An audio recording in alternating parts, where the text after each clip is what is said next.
Asnjë. Po.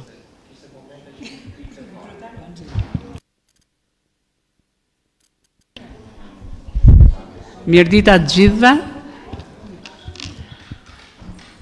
Sekretaria besoj se korumi për zhvillimin e kësaj mbledhje jashtëradhe është arritur. 22 këshilltarë marrin pjesë në këtë mbledhje jashtëradhe. Arsyeja e mbledhjes jashtëradhe është dërguar nëpërmjet postës elektronike, po ashtu dhe rendi i ditës. Kush është dakord me rendin e ditës, ju lutem këshilltarëve të votojnë.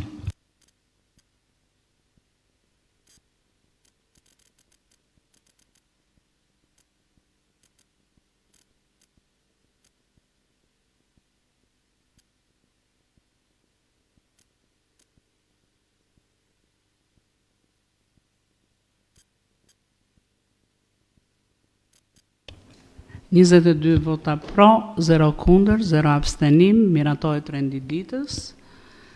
Pika e 2 e rendit ditës për miratimin e planit vendor të integritetit 2026-2028 Bashkia Korç, një plan i cili do t'i hap rrugë më tej edhe projekteve që Bashkia Korç do aplikojë me fondet Bashkimit Evropian dhe jo vetëm. Kemi bërë një konsultim publik në lidhje me këtë material të paraqitur nga ekzekutivi. Unë falenderoj ata këshilltarë të cilët edhe pse nuk ishin pjesë e atij komisioni të ligjeve dhe rregullores të këshillit të merrnin pjesë në mbledhje. Faleminderit dhe do të ftoja edhe një herë që të gjithë këshilltarët e interesuar për të mos patur problematika gjatë zhvillimit të mbledhjeve për pyetje në lidhje me këtë material, apo nëse do të jepni ndihmesën e tyre për të plotësuar më tej me ndonjë mendim personal, apo si do të quanin vetë të eksperiencave të tyre. Po ja jap fjalën edhe një herë përfaqësuesit të ekzekutivit drejtoreshës juridike për një qartësim më të plot për të gjithë këshilltarët në lidhje me këtë plan të integritetit dhe më pas nëse ka diçka tjetër nga këshilltarët për pyetje apo diskutim në lidhje me këtë material. Fjala për ekzekutivin. Plani i integritetit për vitet 2026-2028 është një plan i cili është hartuar nga një grup pune i përbashkët midis Bashkisë Korç dhe Agjencisë për mbështetjen e vetëqeverisjes vendore. Ky dokument synon që të forcojë integritetin institucional, të parandalojë korrupsionin dhe të rrisë transparencën dhe llogaridhanjen si dhe cilësinë e shërbimeve publike që ofron Bashkia e Korçës. Dhe plani fokusohet në 3 objektiva kryesore, që janë forcimi i kuadrit të brendshëm rregullator përmes rishikimit dhe përditësimit të kodit të etikës, hartimin e procedurave standarde të veprimit dhe mekanizmave që rrisin etikën dhe integritetin. Së dyti është përmirësimi i menaxhimit të burimeve njerëzore, duke rritur trajnimet, profesionalizmin dhe ndërgjegjësimin e stafit për pjesën e etikës, konfliktit të interesit dhe mekanizmat e sinjalizimit. Dhe së tretin ka të bëjë me rritjen e transparencës dhe të llogaridhanies përmes publikimit të informacionit, përmirësimit të konsultimit publik, monitorimit të performancës, forcimit të integritetit në fusha si menaxhimi financiar, administrimi i pronave dhe shërbime publike. Dhe për secilin risk janë përcaktuar gjithashtu edhe masat konkrete, drejtoritë përgjegjëse, personat përgjegjës për zbatimin si dhe mekanizmat e monitorimit të planit. Raportimi për zbatimin e planit do të kryhet çdo 6 muaj dhe një raport vjetor do të publikohet në faqen zyrtare të Bashkisë Korç. Nëse keni pyetje. Faleminderit. Nëse ka ndonjë pyetje nga këshilltarët që nuk kanë qenë prezente edhe në konsultimin publik, diskutim në lidhje me këtë material? Anda po.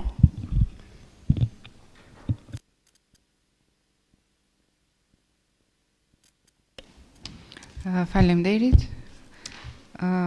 Plani I integritetit, unë mora pjesë edhe në konsultimin publik dhe pyetjet që kishim u përgjigjen me mjaft profesionalizëm gjatë seancës. Gjithsesi, nga eksperienca ime personale, vlerësoj që ka ardhur një plan I tillë në Këshill Bashkiak, sepse është shumë konkret me objektiva specifik dhe bën që ta vetë monitorojë performancën dhe të monitorojë ngjarjet që mund të ndodhin brenda institucionit të bashkisë dhe masat që merre konkrete. Pra është shumë I thjeshtë me masa konkrete, me ngjarje që kanë përcaktuar dhe kategoritë dhe shumë profesional në nivelin që unë kam parë dhe më përpara nga punët e mpashme të një plani të tillë ku ngjarjet identifikohen me risje të ulët, të mesëm dhe të lartë dhe nuk është vetëm kaq, por përcaktohen dhe afatet dhe kush është përgjegjës. Në momentin që ti ke dhe një përgjegjës, do të monitorosh dhe si duhet. Dhe ato që kanë bërë është mënyra sepse ato që kanë sjellë këtu janë vërtet gjëra reale, të identifikuara konkretisht me metodat që kanë përcaktuar dhe që mendoj që do të arrisin në një nivel më profesional, më eficient, pjesën edhe të transparencës dhe të integritetit të Bashkisë së Korçës dhe ne si këshilltarë që monitorojmë performancën dhe për një shërbim më të mirë ndaj publikut. Kështu që falenderoj që ka ardhur ky dokument për aprovim. Faleminderit. Atëherë nëse s'ka diçka tjetër nga këshilltarët, ju ftojmë ta votojmë këtë material, po hap procesin e votimit.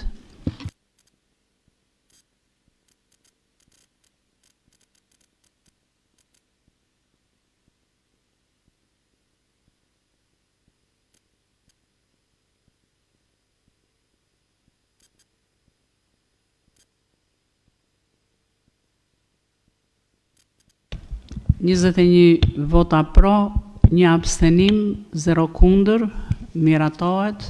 Ju urojmë punë të mbar ekzekutivit për mëtej. Unë doja të ndalesha meqense ne jemi afro mbi 50% e këshilltarëve. Ka një propozim për zhvillimin e mbledhjes së radhës të Këshillit Bashkiak para datës 30, meqense këshilltarët sidomos mësuesit janë edhe në këtë fazën e lejave të tyre dhe data 30 korrik I binte si vonë sepse do të donin që ta menaxhonin më mirë pjesën e pushimeve të tyre. Meqense pothuajse një rendite ka ardhur I plotësuar për mbledhjen e radhës të Këshillit Bashkiak, propozimi është që mbledhja të zhvillohet ditën e premte, sot është ditë e hënë, ose ditën e premte ose të hënën si sot javën. Meqense ne kryesia jemi këtu në këtë mbledhje dhe ne do ta kalojmë në shqyrtim propozimet që kanë ardhur nga ekzekutivi për futjen e mbledhjes. Urdhëro?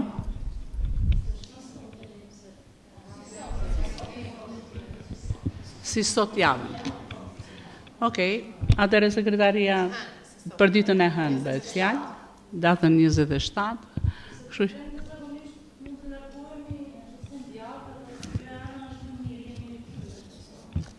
atë nuk e dim dot se kthehemi apo nuk kthehemi, se ne kështu na ka qelluar, jo po ikëm dhe sa arritëm dot të kthehemi të hënën, kështu që